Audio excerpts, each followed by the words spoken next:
Right now, top medical guidelines are explicitly telling doctors not to use blood tests to diagnose, well, one of the most profound biological transitions a woman will ever go through. Yeah, which is, I mean, it's the absolute definition of a medical paradox, right? Totally. In a Yeah. world where, your smartwatch tracks every single heartbeat, your phone is monitoring your sleep cycles, and we just expect a hard, quantifiable data point for absolutely everything going on inside our body. Exactly. We've been so conditioned to believe that if there's a biological change, there has to be a dashboard that lights up to confirm it. Right. But then modern medicine is completely abandoning data for the diagnosis of perimenopause, It flips that expectation entirely on its head once you step into this specific clinical world. which is exactly what we were unpacking in this deep dive today. So welcome. Thanks. Glad to jump into this one. We have gathered this massive stack of clinical guidelines for you today, including recommendations from the National Institute for Health and Care Excellence, so nice, along with the British Menopause Society, and various clinical laboratory protocols. All the heavy hitters in the field. Right. And our specific mission today is to figure out exactly why the diagnosis of perimenopause relies primarily on your age and your clinical symptoms, rather than a neat little laboratory printout. Because that printout is, well, it's notoriously ill-equipped to measure what's actually happening to you. Yeah, we want to show you the biological reality of that.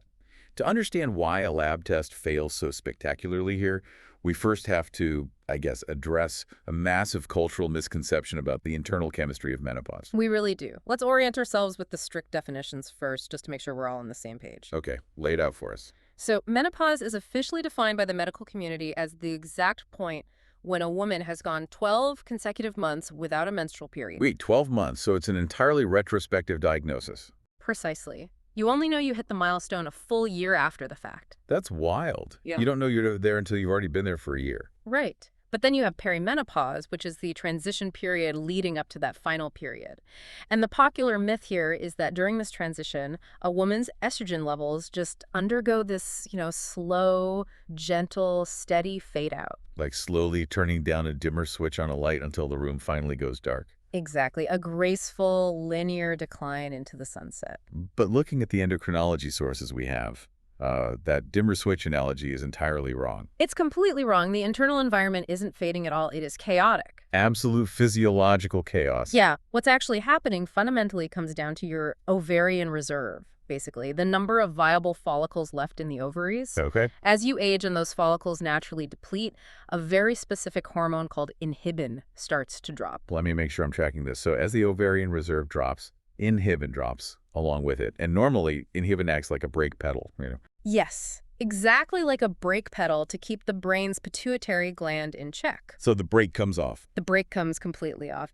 Usually, the ovary produces inhibin to tell the brain, we're good down here. Everything is functioning normally. Don't send too much stimulation. But without that brake. Without that inhibin brake, the pituitary gland in the brain senses the silence and essentially panics. It just starts pumping out massive amounts of another hormone called follicle-stimulating hormone, or FSH. Oh, wow. So the brain is essentially shouting at the ovaries, trying to jumpstart them into producing an egg and making estrogen. It is screaming at them. Okay, let me pause and apply some logic here because I think a lot of people listening will wonder this.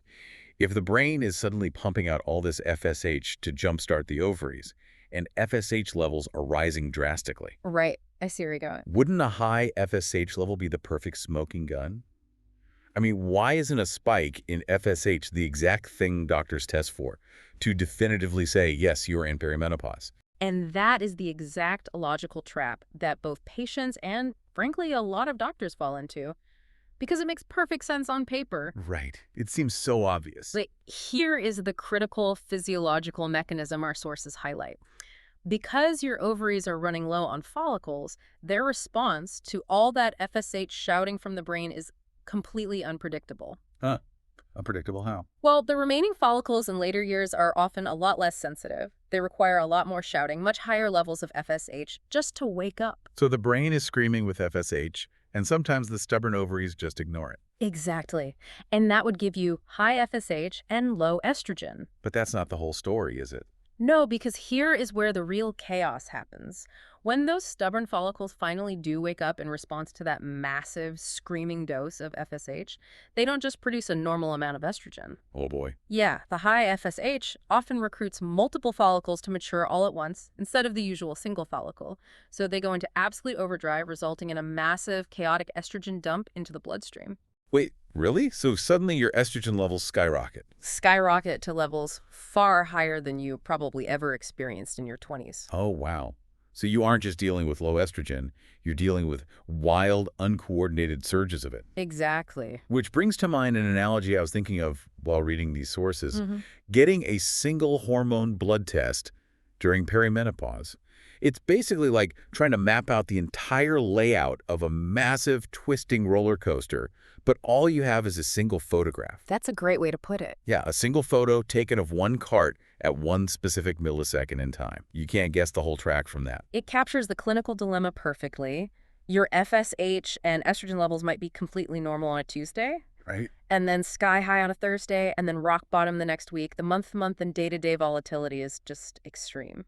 So you could go to the lab, get your blood drawn on that Tuesday when your levels happen to be sitting at the station, and the doctor looks at the snapshot and says, "Great news. Your numbers are normal. You're not in perimenopause." Yeah. Meanwhile, you're suffering from severe symptoms all month long. Which has to be incredibly invalidating for the patient. Absolutely. A single normal reading does not rule out perimenopause, and a single high reading doesn't definitively prove it either because, well, could just be a temporary spike. Okay, so if the internal chemistry is this fluctuating black box that a needle can't reliably track, Mm-hmm. that leaves a massive diagnostic void. It really does. How does a doctor diagnose something they are explicitly told not to measure with a lab test? Well, they rely on the most accurate, consistent data available to them, which is demographics and external evidence, namely your age and your clinical symptoms. Interesting. Yeah, the medical community recognized that the patient's lived experience is actually a far more reliable indicator of the transition than the wildly fluctuating hormone levels in her blood. Okay, let's examine the demographic factor first. The sources note the average age for menopause in the UK and the US is 51, with the normal window generally falling anywhere between 45 and 55. Right. And because of that highly predictable demographic window, Right. the guidelines from NICE and the British Menopause Society draw a very firm line in the sand. Which is? They state that for otherwise healthy women aged 45 and over, perimenopause should be diagnosed based solely on symptoms and cycle changes. Solely on symptoms, no labs required whatsoever. None. Diagnosing solely on symptoms is a major paradigm shift for anyone accustomed to modern diagnostic testing.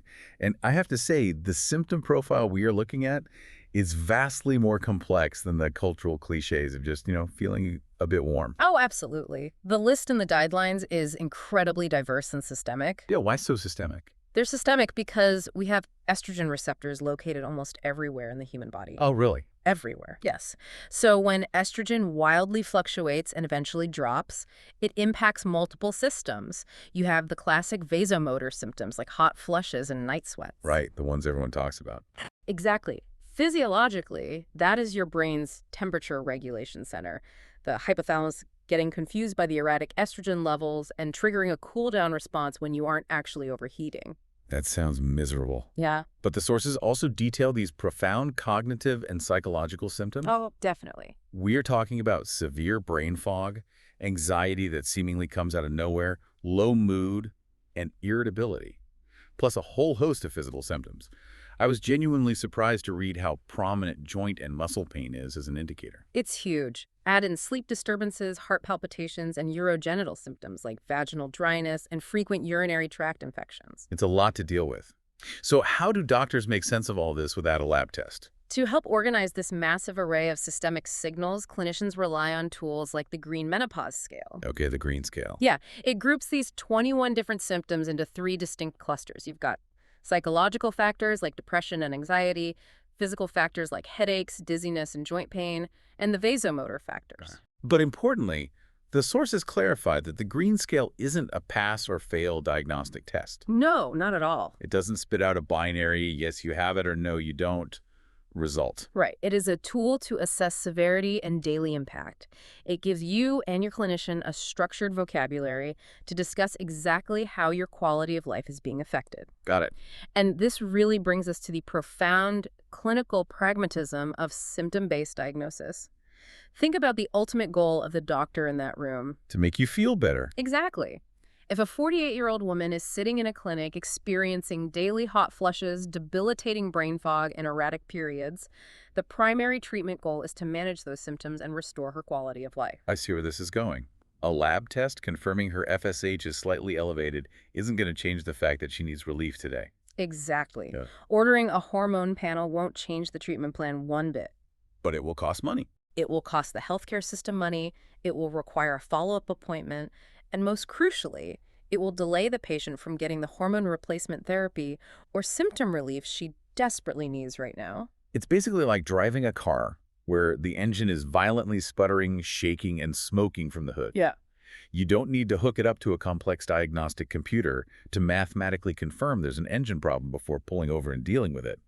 The real-world symptoms dictate the immediate action. That is spot on. The lived experience provides all the actionable data the clinician needs. Okay, so for the vast majority of women over 45, age and symptoms are the undeniable gold standard.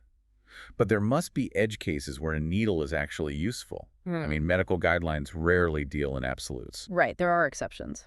What are the specific scenarios where doctors do rely on hormone testing?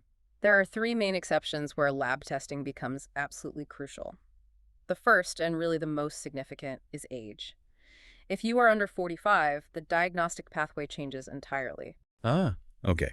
The sources mention that for women aged 40 to 45, an FSH test can be considered to confirm early menopause.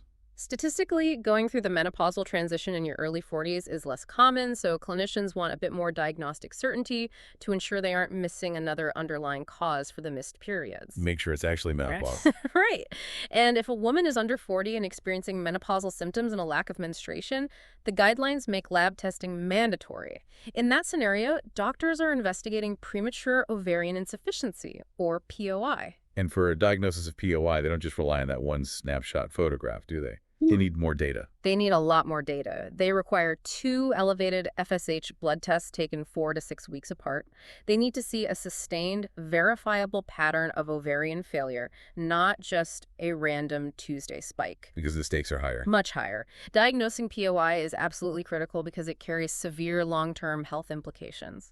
Estrogen is heavily involved in bone remodeling and protecting the cardiovascular system. Oh. Yeah, so if a woman loses her estrogen production in her 20s or 30s, she is at a highly elevated risk for severe osteoporosis and heart disease later in life.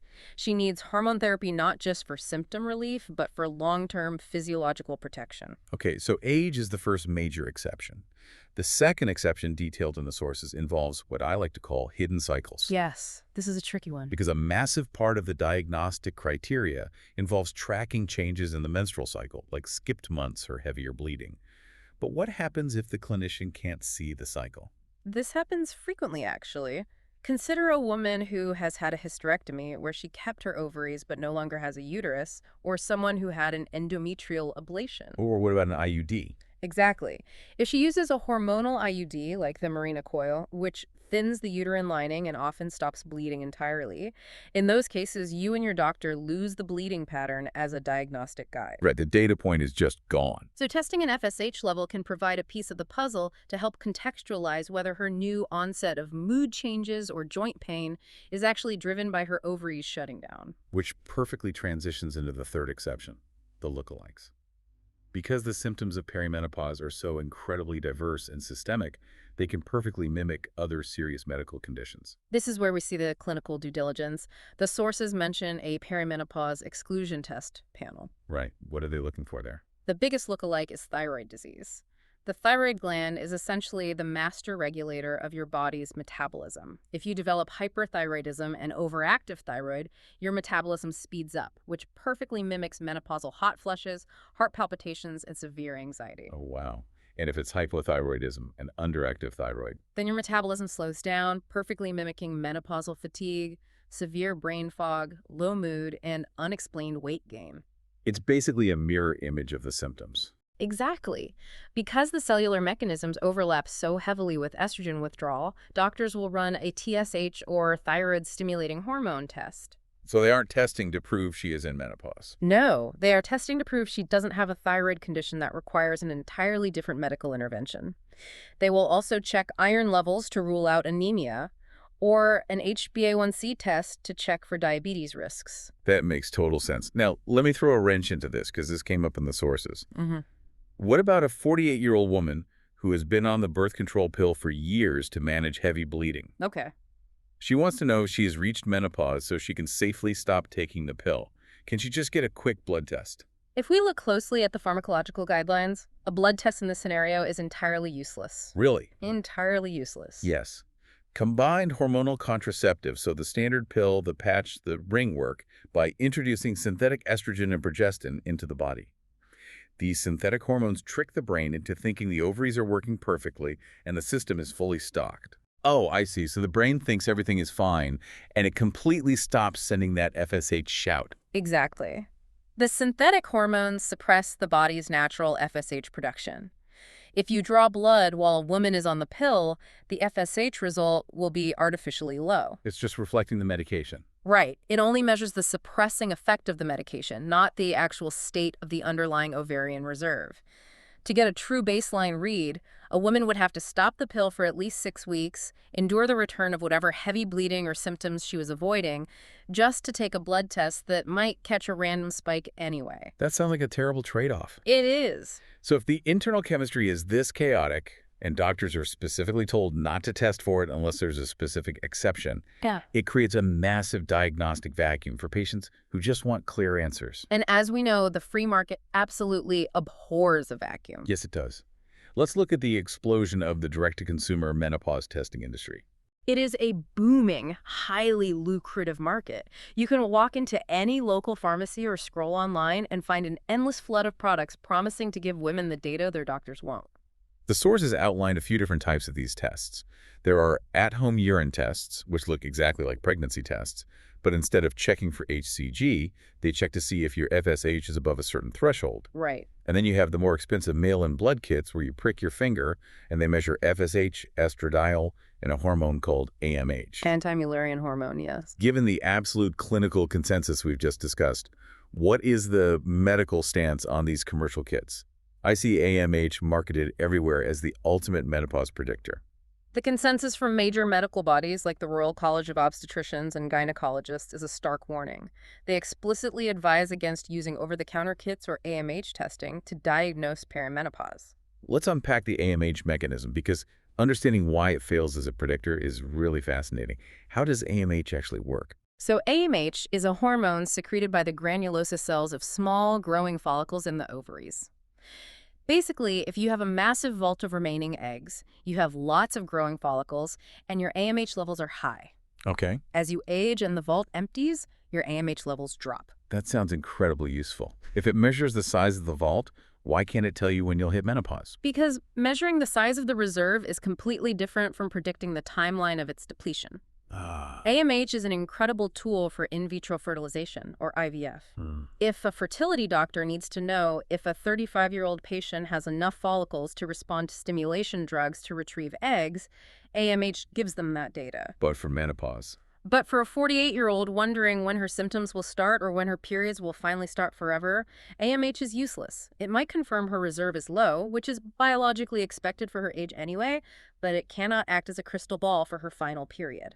So these companies are essentially selling a false sense of certainty. They absolutely are. Wait, if we apply the roller coaster logic here, what happens when a 48-year-old woman suffering from terrible night sweats and brain fog buys a $100 urine test? Yeah. She takes it on a Tuesday when her FSH happens to dip into the normal range. Well, the piece of plastic tells her she is negative for menopause. She is given false reassurance. Oh, that's awful. She might think she is losing her mind because she has all these debilitating symptoms, but the data says she's fine. That false negative could prevent her from seeking the hormone therapy or lifestyle support she actually needs from her doctor. And I imagine the reverse is true as well. A woman with 0 symptoms might take a mail-in blood test just out of curiosity, happen to catch a temporary spike in her FSH, and suddenly panic that she is deep in ovarian failure. Yes. These tests entirely lack clinical context. They feed into health anxiety without providing any actionable medical solutions. They take a dynamic, wildly fluctuating biological system and try to freeze it into a static data point. Which brings us to the core takeaway for you, the listener, as we wrap up this deep dive. If you are feeling overwhelmed by targeted ads for hormone panels, or frustrated that a doctor won't order a blood test, remember the underlying physiological reality. Yes. Menopause is a natural life transition characterized by immense hormonal chaos. It is not a static disease state that requires obsessive laboratory monitoring. Right. Do not waste your energy or your money chasing perfect hormone numbers in a biological system explicitly designed to fluctuate. Focus on how you actually feel. Focus on symptom management, lifestyle adjustments, and maintaining long-term markers of health like bone density and cardiovascular function. Absolutely. The diagnosis of perimenopause is built on the undeniable reality of your lived experience. It's your age, the noticeable changes in your cycle, and the specific symptoms you are navigating day to day. And unless you fall into one of those clear clinical exceptions, you are under 45, or a doctor needs to rule out a thyroid issue, you should absolutely trust your body's signals over a commercial laboratory printout. Find a healthcare provider who understands the guidelines, who listens to the severity of your symptoms, and who treats you, the patient sitting right in front of them, rather than treating your lab results. That is the most important thing. Which leaves me with a final thought for you to ponder today. Modern medicine is so heavily reliant on algorithms, quantifiable metrics, and hard numbers to validate our experiences. It really is. So, what does it say about the sheer power and the incredible chaotic complexity of the female body during the menopausal transition that the absolute most accurate, scientifically backed diagnostic tool a doctor has is simply to sit down, look at you, and listen to your lived experience?